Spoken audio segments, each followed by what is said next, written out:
Welcome everyone, good morning, Radhe Radhe. प्रेमी उपासक के लिए यही जीवन है। ये सब साधन मार्ग हैं, पर ये हर संप्रदाय के, हर साधना के उपासक के लिए ये अमृतमय श्लोक है। भगवान इस श्लोक में बोले हैं सुलभा, मैं बहुत सुलभता से उसको प्राप्त हो जाता हूं। जैसे महाप्रभु बोले क्यों न बिन कष्ट रस सिंधु को पीजिए, जो कह रहे तस्याहम सुलभा, मैं उसके लिए सुलभ हूं। सुलभ माने बिल्कुल सहजता से प्राप्त हो जाता हूं। किसके लिए? बोले अनन्य चेता सततम यो माम स्मरत नित्य शाह, जो मेरा अनन्य चिंतन करता है, नित्य निरंतर चिंतन करता है, बस यही जीवन का लक्ष्य रहा है। गुरु कृपा से बच्चापन में ही गुरुदेव भगवान की बलिहारी यही बात डाल दी थी कि बच्चा निरंतर भजन करने से जो झांकी आती प्रभु, वो में शब्द याद है, झांकी आती, तब जानना चाहिए भजन, एक क्षण भी भजन न छूटे। ये संस्कार अगर कहीं भगवान की कृपा से और मार्ग का गुरुदेव उपदेश करते तो एकदम कोरा स्वभाव था वही पड़ता, और भगवान ने जहां जैसे पहुंचाना होता है वैसे ही, जैसे सन्यास मार्ग में भी थे तो हमारी निराकार में रति नहीं थी, गंगाधर भगवान शिव के रूप में आसक्ति थी। अब हमें पता चला कि क्यों नहीं होने दी निराकार में, क्योंकि रूप में ही लाना था उनको कृपा करके, इसलिए निराकार में आसक्ति नहीं होने दी। उनका सारा पहले विधान होता है। गुरुदेव भगवान ने ये पिताश्री से कहा, पिताजी आए और कहा कि ये लड़का बाबा बनना चाहता है स्वामी जी। वो आते जाते थे घर में, तो सैमशी में उस समय स्वामी जी विराजमान, तो उनका पाने छोड़ जाओ, एक हफ्ता बाद ये घर भाग जाएगा, या फिर हम एक हफ्ता बाद मंत्र दे देंगे, तब जान लेना कि ये साधु बनी ही जाएगा। तो स्वामी जी जैसी आपकी इच्छा छोड़ के गए। एक हफ्ते जो है गुरुदेव भगवान ईंट ढोवाना, झाड़ू लगवाना, बड़े कार्य करवाना, और जैसे पेड़ा आदि आते सबको बांटते, हमें एक भी पेड़ा नहीं देते। शाम के एक बार भोजन की अनुमति पाल, 7 दिन तक चुपचाप शेष। फिर कहा अच्छा कल गंगा नहा के आ जाना, मंत्र दे देंगे। ठीक है, सुबह गए, स्नान करके तो पंचाक्षरी मंत्र दिया। मंत्र दे के कुटिया में गए, फिर उठ के आए, बोले सुनो आओ एक बात कहनी। बैठे, बोले 12 मंत्र भी ले लो। तुम कहा जपेंगे कौन? बोले पहले तुम ये जपना, लेकिन ये रखे रहो, आगे काम आएगा। हमारी समझ में नहीं आ रहा था कि मतलब मंत्र 2 क्यों दे रहे हैं। ये पहले से भूमिका तैयार थी वृंदावन की, हमें पता नहीं था। 12 मंत्र भगवान श्री कृष्ण का, पंचाक्षरी मंत्र सबसे पहले दिया। बाद में पता चला कि ये बीज तो गुरुदेव ने ही पहले बो दिया था कि जिस मार्ग से घूम के जाना है। वो कह रहे थे कि बाद में तुम्हें पता चलेगा। वो बाल्यावस्था थी मेरी, मति गति वहां तक पहुंच नहीं रही थी। और जपे हम पहला ही, जपे पहला ही, बाद में जब भगवान शंकर ने इधर, तब हम मुझे समझ में आया कि बीज तो गुरुदेव भगवान ही अंदर से बो दिए थे पहले ही। ये कृपा गुरुदेव भगवान की हुई कि चित्त में बैठाल दिया कि निरंतर चिंतन करना यही संन्यास है, यही साधना है, यही भगवत प्राप्ति का स्वरूप है। गुरु कृपा से पूरे जीवन भर एक बात रहे कि हम कभी एक सेकंड के लिए अपने आराध्य देव को ना भूले। पूरे जीवन भर इसकी चेष्टा गुरु कृपा से करते। अन्य सब बात थी साधन की, पर बात उसमें प्रधान ये थी कि भूले ना। जैसे हम गायत्री मंत्र भी जप रहे हैं नैष्ठिक ब्रह्मचर्य में, तो गुरु के द्वारा दिया हुआ पंचाक्षरी मंत्र लिखा हुआ है, बार बार उसे देख रहे हैं, अंदर से देख रहे हैं, गायत्री मंत्र चल रहा है। बड़ी कृपा रही है, मन को भागने के अवसर नहीं मिले। अनन्य चेता सततम, इसीलिए हम आपको फिर कह रहे हैं, बहुत जल्दी लाभ लेना है तो इसको डबल पटरी में फंसाओ। यह जो एक मन बहुत ठोर कर कह कर उसने सच उपायो, बहुत जगह नहीं लगता है कि एक प्रभु में लगाओ फिर संसार में से, प्रभु में ही दो जगह लगा दो। बड़ी चतुराई से फांसा जाता है। यदि मंत्र से भाग रहा हो और तुम्हें कहीं रूप का अभ्यास हो भगवत कृपा से, तो रूप में फंसाओ, चरणों से लेकर के मुकुट तक, मुकुट से लेकर चरणों तक इसको फंसाओ। पर यह कठिन बात है, रूप आना कोई साधारण बात थोड़ी। तो डबल नाम में फंसाओ। जैसे कल कहा था कि शरणागत मंत्र चल रहा, राधा लिखे है, राधा बार बार, और शरणागत मंत्र जा कहा जाएगा। तो जब गायत्री जी जब करते थे अनुष्ठान पुरस्चरण का, तो सामने पंचाक्षरी मंत्र लिखा हुआ है और गायत्री मंत्र चल रहा है। अगर हम जरा सा भी चूकेंगे तो या तो मंत्र छूटेगा और या तो वो दृश्य छूटेगा। बिल्कुल मन को कोई जगह नहीं रखते थे, कोई जगह नहीं रखते। अनन्य चेता, ये बहुत बड़ी सिद्धि, बहुत बड़ा लाभ है कि अन्य कुछ स्मरण ना आवे। इसका अभ्यास आप कर लीजिए, फिर नशा तो ये चढ़ा देगा। ऐसा नशा चढ़ता है, ऐसा लगता है जैसे खोपड़ी घूम रही हो और उसके साथ मंत्र घूम रहा हो। ये ऐसे करो तो पका जैसा दर्द होने लगता है। एक एक नस नाड़ी मंत्राकार। न भोजन की इच्छा है, न किसी के देखने की इच्छा है, इच्छा रहित केवल मंत्र चल रहा है। तदाकार वृत्ति, मंत्राकार वृत्ति। अब इतनी प्रपंच की वृत्तियां फैलाए हो, इतना बहिर्मुख हो, कैसे बात समझोगे अंतर की। अनन्य चेत, भगवान कह रहे मैं सुलभ हूं, सुलभ हूं। काशी में प्रतिदिन ये होता, आज महादेव जी साक्षात आएंगे। सुबह से तैयारी हो जाती थी, आज महादेव जी आएंगे। घाट में ही रहते थे, पंडों की छतरी के नीचे तपती हुई धूप, तो घाट में धूप ऐसे ज्वाला सी लगती थी, और छोटी सी छतरी, उसी के नीचे दोपहर रात्रि वहीं 2 बजे तक तो तपती थी फर्श। और 2 बजे के बाद स्नान करके महादेव जी विश्वनाथ जी पहुंच गए। बस रोज आज मिलेंगे, आज तो निश्चित मिलेंगे। एक दिन इतना आनंद था कि आज तो बस आ ही रहे हैं, ऐसा आ ही रहे हैं। जैसी भावना करोगे, जा पर जाकर सत्य स्नेहु, सो तो ही मिले न कुछ संदेह। भयंकर जटाओं का बोझा ऐसे, इतना बड़ा हाथ में त्रिशूल लिए, देखा दोपहर में नग्न पैर से आ गए। अब अपने जो जहां पागल हुए उसको दिखाई, साष्टांग दंडवत। मौन, कुछ बोले नहीं उससे। हम तो बस वैसे स्तब्ध, जैसे कोई जड़वत। बाद में विचार आया इसका मतलब क्या था। मैं ही मैं हूं, दूसरा कोई नहीं है। अलग से देखने की भावना मत करो, कण कण में मैं विराजमान हूं। एक दिन भाई जी के प्रति बहुत आकर्षण जब था, तो एक स्वप्न देखा कि स्वप्न में हम भाई जी से पूछ रहे कि मुझे श्री कृष्ण की प्राप्ति कब होगी।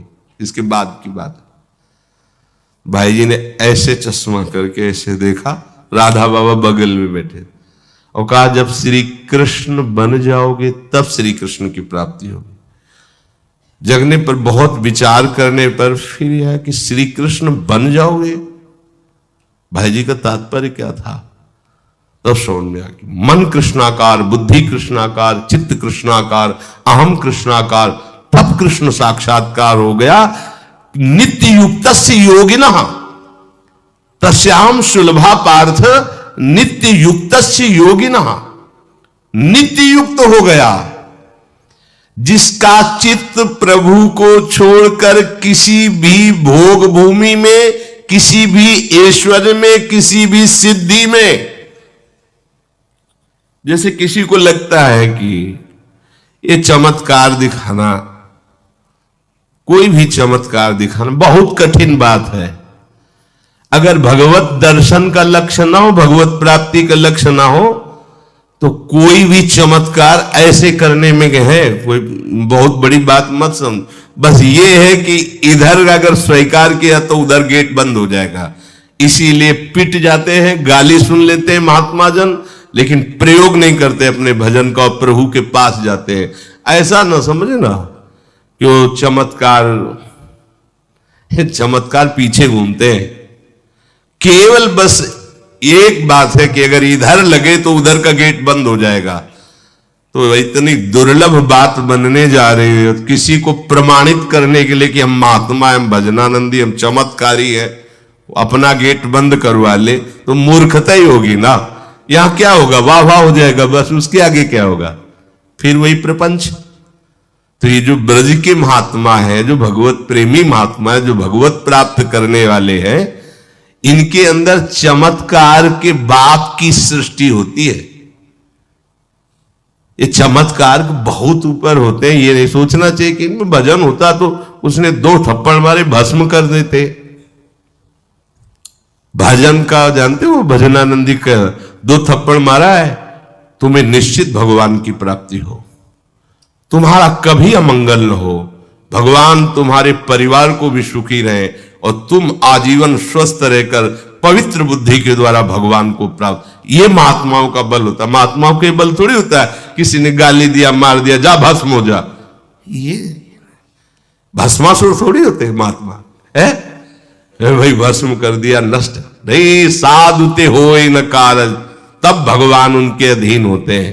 ये चमत्कार, ये ना सोचो कि भजन करते होते तो फिर चमत्कार, या ये गाड़ी घोड़ा रुपया पैसा चमत्कार, ये पापियों के पास भी है। ये तो प्रारब्ध का खेल है, प्रारब्ध बदला, ऐसे से ऐसे हो गया, इनका कोई महत्व नहीं है।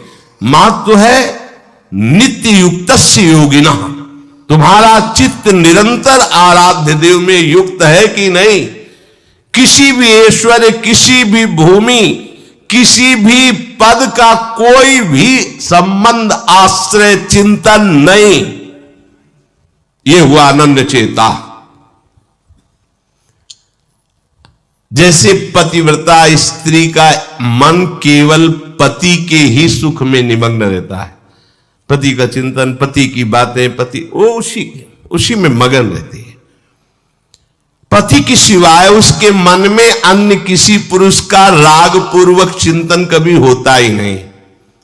जैसे शिष्य का गुरु के सिवाय कहीं चिंतन नहीं होता। पतिव्रता पत्नी का मन, प्राण, तन सब पति के ही सेवा में, चिंतन में, मनन में।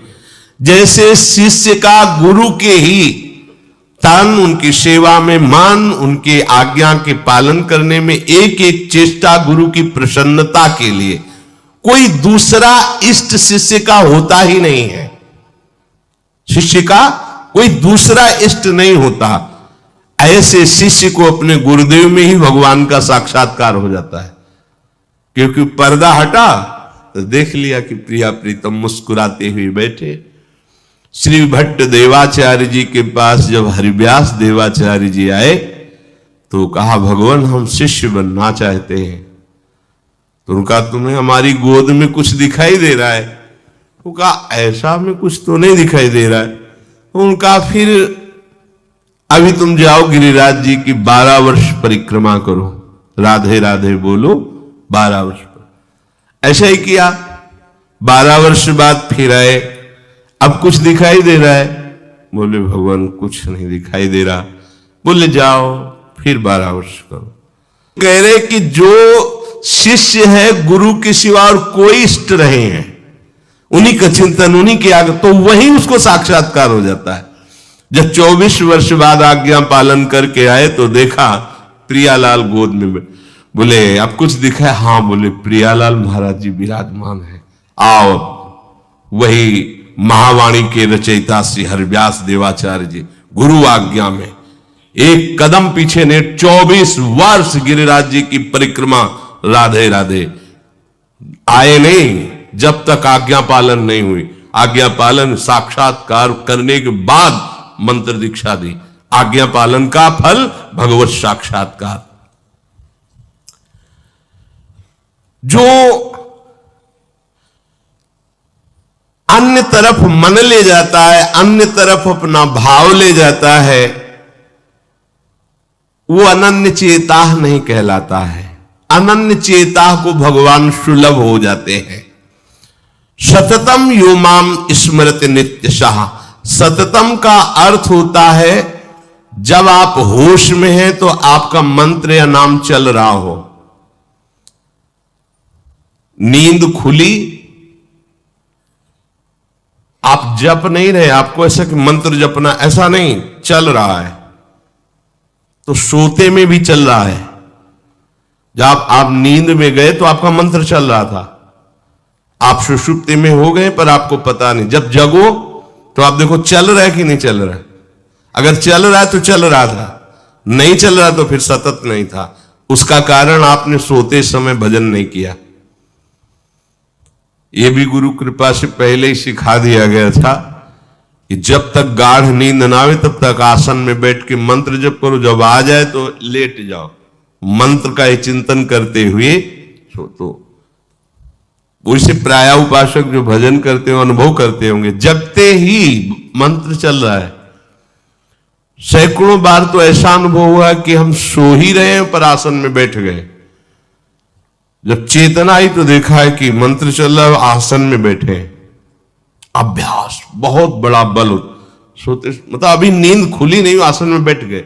बिल्कुल कभी भी जीवन में मतलब 10-5 मिनट का अंतर तो कह सकते हैं, लेकिन ऐसा नहीं कि आधा घंटा 1 घंटा का अंतर कभी जीवन में पड़ा हो।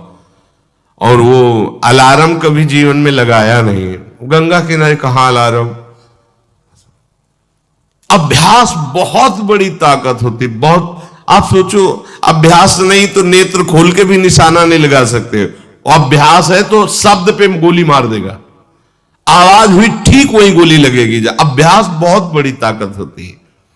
अभ्यास इतना भजन का, सततम योमाम स्मृति नित्यशः, बहुत कठिन लग रहा है ये, पर एक बार मन पकड़ लेगा तो बहुत आनंद आएगा।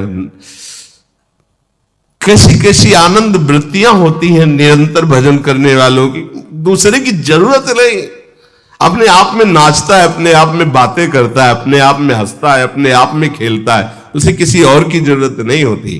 वो अपने आप, जो आप है ना, वो अपने आप से खेलता है, अपने आप में हंसता है, अपने आप से बातें करता है।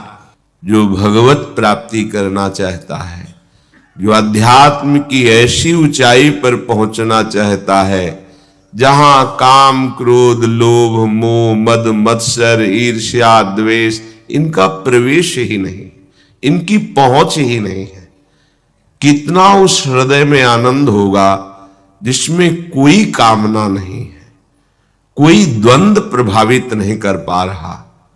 और यही तो प्राप्त करने के लिए हमें मानव देह मिला है। पीछे के पद में भगवान ने भक्त्या युक्त शब्द का प्रयोग किया था। भक्ति युक्त, भक्ति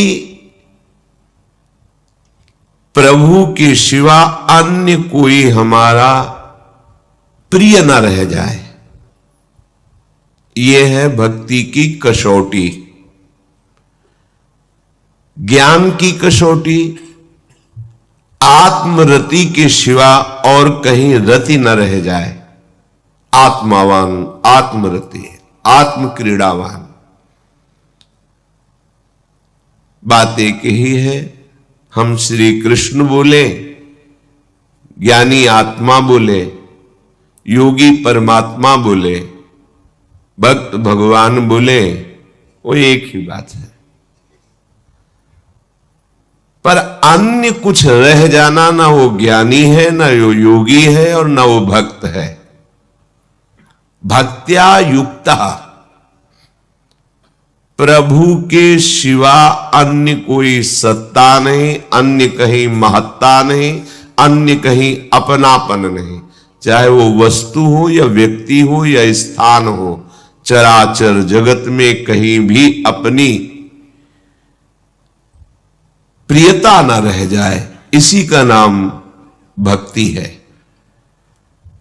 कहने को भक्ति सरल लगती है, पर इसीलिए कठिन है कि सब जगह की प्रेम फांसी को काटकर एकमात्र आराध्य देव से प्रेम करना बड़ा कठिन है। बातें बना लेना बड़ा सरल है, पर अपनी ममता को, आसक्ति को समेट पाना बहुत बहुत कठिन है। कोई बिरला साधक ऐसा होता है जो अपने लक्ष्य की तरफ रखता है, भगवान सामने, सदगुरुदेव सामने, पर ये दुष्ट इंद्रियां और मन जगत को ही पाना चाहते हैं, जगत को ही भोगना चाहते हैं, जगत को ही देखना चाहते। कैसी मलिनता! इसलिए भक्त्या युक्त बातें केवल कर लेना थोड़ी होता कि हमें भगवत प्राप्ति करनी है। भगवत प्राप्ति करनी है तो इसके मूल में सारी बात आ गई कि अब मुझे और कुछ चाह नहीं रखनी, और कोई कामना की पूर्ति नहीं करनी, और किसी से अपनापन नहीं रखना, मुझे प्रभु चाहिए। ये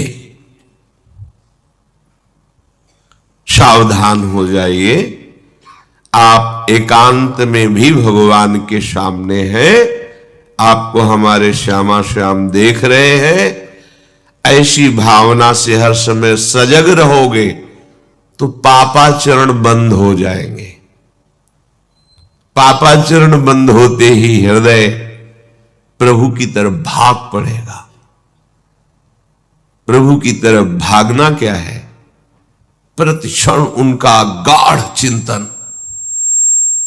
फिर किसी सुख की तुम्हें आकांक्षा नहीं करनी पड़ेगी, किसी सुख का तुम्हें अभाव नहीं लगेगा। ई परलोक सकल सुख पावत, मेरी सो भैया कृष्ण गुण संचु। तुम्हें मेरी शपथ है, तुम कृष्ण के गुणों का गायन करो, कृष्ण नाम रटो, कृष्ण रूप ध्यान करो। इसका फल होगा प्रियाजू के चरणों में प्रीति। जिसका गोरे चरणार बिंदु से संबंध है, इह परलोक किसी भी सुख की चाह ही नहीं रह जाती। प्रभु करुणा करके कह रहे हैं, वही आचार्य है, मेरी कसम तुम कृष्ण के गुणों का संचय करो, तुम्हें इस लोक परलोक में सब सुख मिल जाएंगे, कोई अभिलाषा अधूरी नहीं रह जाएगी। पर भक्त्या युक्त अन्य संबंध, अन्य महत्व बुद्धि, ये कलंक है हमारी भक्ति में। नहीं समझ रहे? चाहते हैं सुख, चेष्टाएं और चिंतन, दुखालयम अशाश्वतम। कैसे मिलेगा? चाहते हो अविनाशी पद और भोग दृष्टि रखते हो विनाशी की, प्रियता रखते हो विनाशी की, गाढ़ चिंतन करते हो विनाशी भोगों का, कैसे अविनाशी पद का अधिकार प्राप्त होगा? अरे तुम्हारा स्वरूप ही अविनाशी है। विस्मृत होकर भोगों में लगने से ही ये तुम्हारी दुर्दशा हुई है। भक्त्या युक्ता, अपने हृदय को भक्ति से युक्त करो। आराध्य देव के सिवा और कहीं चिंतन न जाए। अभ्यास योग युक्तेन चेतसा नान्यगामिना। स्पष्ट कह रहे हैं प्रभु, परमं पुरुषम दिव्यम याति पार्थान चिंतयेत्। निश्चित परम पुरुष दिव्य, उस परमात्मा की तुम्हें अनुभूति होगी, उसका साक्षात्कार हो जाएगा।